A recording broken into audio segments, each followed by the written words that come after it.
Alagaan mo ako. Oo. May tandaan mo to. Tapos sasabihin ko sa'yo habang lolo ka. Huwag ka mong don't pick up. O tapos, Huwag ka titigil. Meron ka ng apo. Aalagayin namin. oh, Yon, anak namin. Alagaan mo.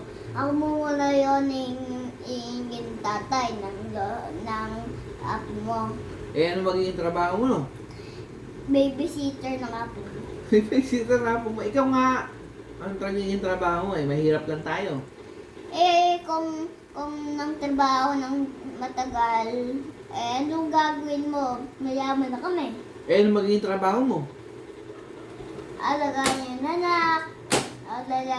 Alagayin ka. Dami Paano magkakapera nun? Wala ka naman trabaho. Kung nang pera na ako, meron na akong talagang ingin na po. Kung matanda na ako na talaga yon mayaman ang pag matanda pa ako. Ano pa nga ng asawa mo? Ilan na?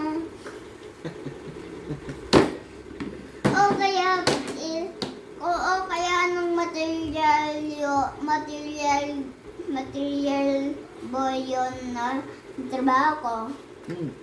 Di ba yaman na ako agad? May bayad yung material boy ko. Kaya ako, ang trabaho ko. Bibo ka ba din? Bibo ko. Ano nga ang work ko? Alagaan yun anak namin ni Elena. Tawag ka sa mama ni Alena.